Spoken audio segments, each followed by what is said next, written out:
In the last episode of the Maniac's story, Talion tracked down his favourite olog to Liflad, a widespread desert region ruled by Olog the Conqueror.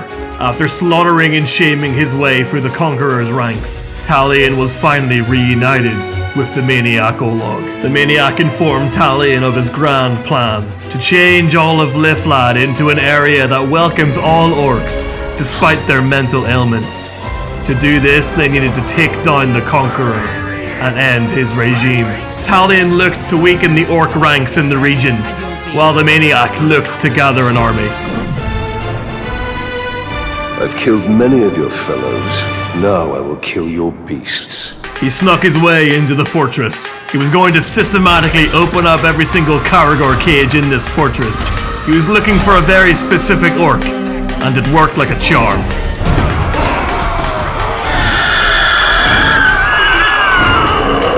The Beast Tamer. Killing him would significantly weaken the Maniac's fortress. Despite this orc also being crazy, the Maniac knew that he would never join forces with the likes of Talion,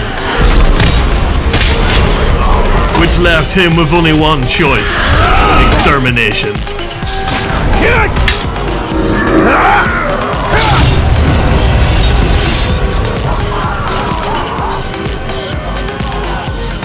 As the Beast Tamer's head clattered to the floor, Talion received word from the Maniac. He needed some assistance. Things would be different if I wasn't tied up. Oh, come on. It's all right to be afraid. Cast away that false bravado. All of you, get in touch with that fear.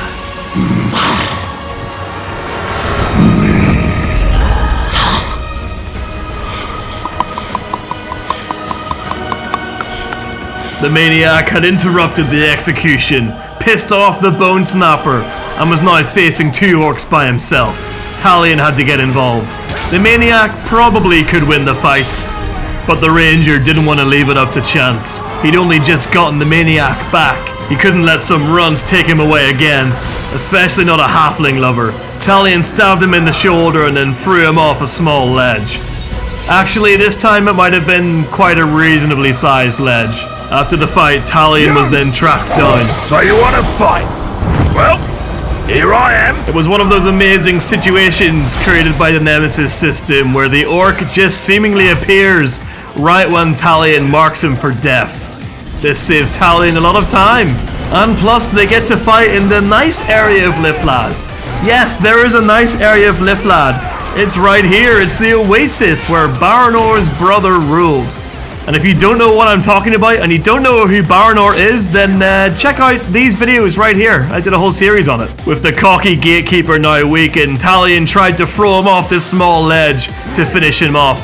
But I guess there actually are some ledges that are too small. Anyway, a headshot does the trick and Nazu falls into the water. This now leaves the fortress without any tamed beasts and without a gatekeeper. But Talion's not finished yet. He goes off in search of someone else key to the fortress. He'd also gotten word from the Maniac that his allies were entering the region. Boring! You are not getting away from me this time! Boring, boring, boring! Over here! I got you this blade. Sorry about the blood on it. The crazy ghoul keeper was taking on the map keeper. That's right, he was gonna knock out the Conqueror's maps.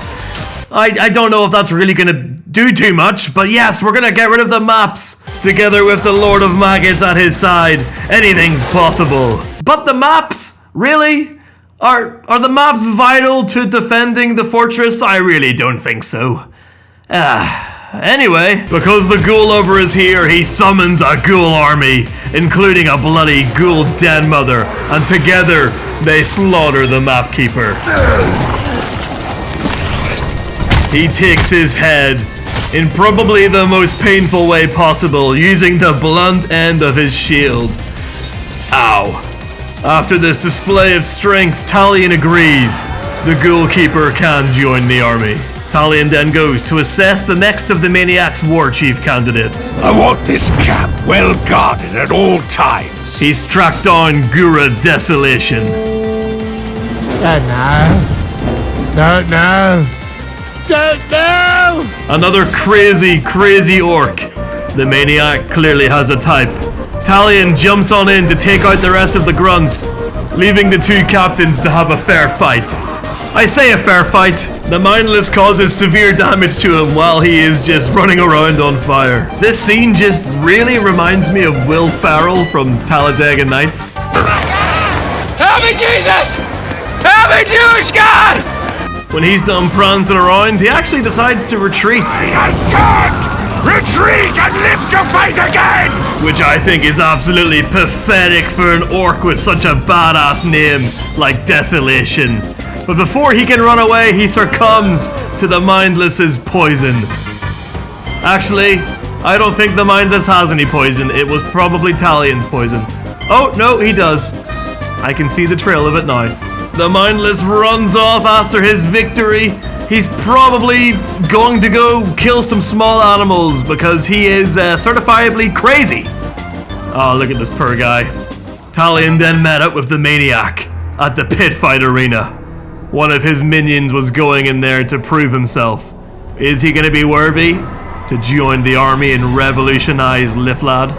You've been lucky so far, and that luck is about to end.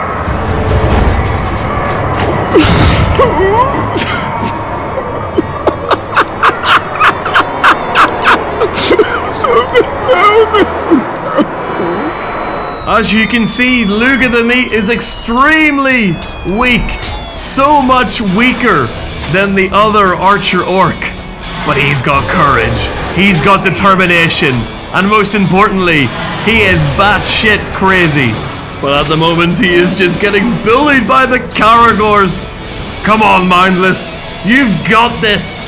Don't you want to revolutionize Liflad? He charges, but he completely misses, probably because, like I've said many times, he is crazy. It seems like the archer is just shooting him from far away, and then the Caragors get him, but look! The Meat breaks through the Caragor defenses and lands some strikes, but it does basically no damage. He goes for the rugby tackle, gets him to the floor, does the ground and pound, hits him with the quadruple strike again, hits him on the floor. He's got no honor. He's broken now. Hits him with the massive meat protein burps. Oh my god, don't let that get in your eyes. That will sting. He then throws some of his meat chopping cleavers. It's so close. He chops into his shoulder like chopping into a big pork chop. The archer tries to back away, but he gets tackled again. The punches. Luga the Meat wins. The Caragor trader is gone. My goodness. A level 45 just beat a level 75. The Maniac is completely shocked by this. I've never seen him so shocked. He runs in to celebrate with the Meat.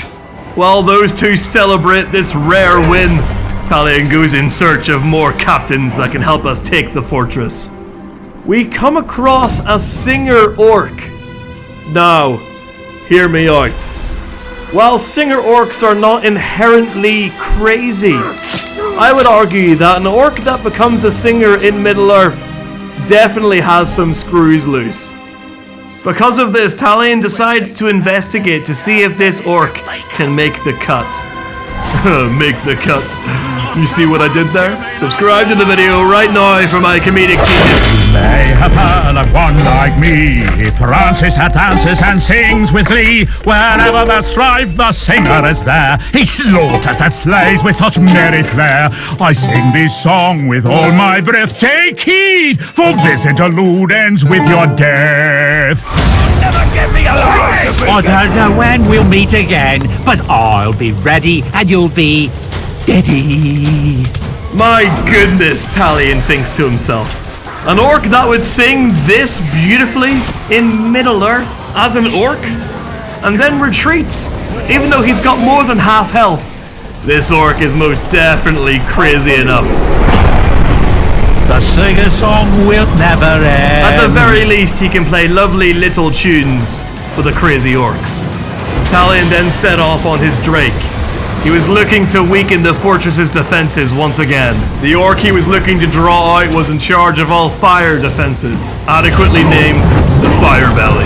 I came all the way out here to face whoever put a death threat on me. And now you won't even show yourself? Ridiculous. What do you mean? Talion's right here, lad. Take some of this, you bloody Fire Belly. Hear me out, guys. Do you not think that somebody called the Fire Belly, if they ever make a third game, would be able to breathe fire? Like, all he would need to do is hold up a flaming torch and just spit some grog. And they've already got the olog flamethrower model, so, you know, why not do that? Anyway. Why you go and get me out here? I've got better things to do. Let's just get this mess over with. After the brief chat, Talion gets to work, and yep, you guessed it, he's fireproof. Don't really know why Talion tried that, but I suppose you have to. Anyway, Talion lays into him with the poison and then goes for the execution. My goodness. Death threat honored. His head flies across the screen, just spraying it with blood. His body goes limp. The Conqueror's fortress has been weakened yet again. Talion jumps back on his trusty Drake and gets the hell out of there. If he hangs around the fortress any longer, there's a very high chance that he could be ambushed by an insane amount of orcs. He does a celebratory lap of Liflad before coming across a large gathering of orcs. You're just a wriggling maggot, and I'm here to squash you. Your threats are pathetic. I'll show you pain you can't even imagine. Sorry to pause the video one more time. Can I just point something out here that I only just realized when I've gone to edit the video? That orc said, "You're a wiggling maggot." And he's talking to the Lord of Maggots. That seems like a really rare clip. I feel like the orcs don't usually point out, like, is this a coincidence, or is this orc literally just pointing out the fact that he's called Lord of Maggots and he's calling him a maggot because of that? Or is this a coincidence? What do you think, guys? Let me know in the comments. The Lord of Maggots was taking on another one of Bolog the Conqueror's captains. The fire that Talion's Drake started earlier quickly spread. This, combined with the Lord of Maggots' attacks, led this orc to retreat. I'll be back another time, and you'll be sorry you ever crossed me. Where do you think you're going, mate? You're going nowhere! Talion fires an elven arrow into the leg of Crimp the Cruel, and then the Lord of Maggots just riddles his back with spears. My goodness, look at how many spears are in his back. My god. The Lord of Maggots is a savage. Talion congratulates Mr. Maggots and says that he most definitely has proven himself a worthy orc. Now get out of here and go and fight more captains for us. Hurry! It's faster than it looks! In the next episode of the story of the maniac. Let us not lose time.